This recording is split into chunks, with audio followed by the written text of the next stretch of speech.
పశ్చిమ గోదావరి జిల్లా భీమవరంలో వైసీపీ నేతలు ఆందోళనకు దిగారు. స్థానిక ప్రకాశం చౌక్ సెంటర్లో వైఎస్ఆర్ విగ్రహ ఏర్పాటుకు వైసీపీ నాయకులు ప్రయత్నించగా మున్సిపల్ అధికారులు అడ్డుకున్నారు. దీంతో ఆగ్రహం వ్యక్తం చేసిన వైసీపీ శ్రేణులు ఎన్టీఆర్ విగ్రహం ఏర్పాటుకు అనుమతి ఇచ్చిన అధికారులు వైఎస్ఆర్ విగ్రహ ఏర్పాటుకు ఎందుకు పర్మిషన్ ఇవ్వడం లేదని ప్రశ్నించారు.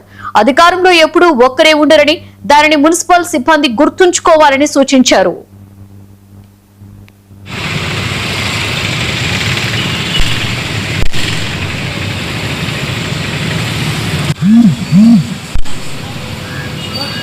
ఈ రోజున వైఎస్ రాజశేఖర రెడ్డి గారి విగ్రహం ప్రకాశం చౌక్లో పెట్టాలని చెప్పి ఇక్కడ ఉన్నటువంటి స్థానిక వైఎస్ఆర్ పార్టీ నాయకులందరూ కూడా రాత్రి శాసనసభ్యుల దగ్గరికి వెళ్ళి అక్కడ గతంలో ఉన్నటువంటి ఎన్టీ రామారావు గారి విగ్రహం పెడుతున్నారు.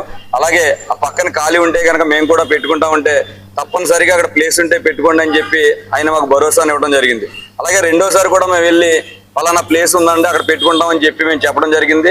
తప్పనిసరిగా నేను ఏ ఇబ్బంది లేకుండా చూసుకుంటానని స్థానిక శాసనసభ్యుల మాట తీసుకున్న తర్వాత రాత్రి వచ్చి ఇక్కడ ఓ దిమ్మ కడతం జరిగింది. కానీ పొద్దుడు చూస్తే కనుక ఇక్కడ ఉన్నటువంటి మున్సిపల్ అధికారులు చూస్తే కనుక ఎంతో అత్యుత్సాహం చూపించి ఆ దిమ్మని తొలగించడం జరిగింది.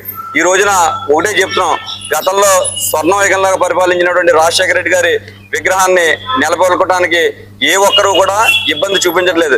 కానీ ఇక్కడ ఉన్నటువంటి అధికారులు చూస్తే కనుక చాలా ఇబ్బందికరంగా ఇక్కడ ఉన్నటువంటి వైఎస్ఆర్ కాంగ్రెస్ పార్టీ మనోభావాలు దెబ్బతినే విధంగా ప్రవర్తించడం మాకు ఎవరికీ నచ్చలేదు. కాబట్టి భవిష్యత్ రోజుల్లో ఇక్కడ ఉన్నటువంటి వైఎస్ఆర్ కాంగ్రెస్ పార్టీ నాయకులతోటి, కార్యకర్తలతో అందరితోటి కూడా మేము సమావేశపరిచి ఈ విగ్రహాన్ని ఎలా నెలకొల్పాలి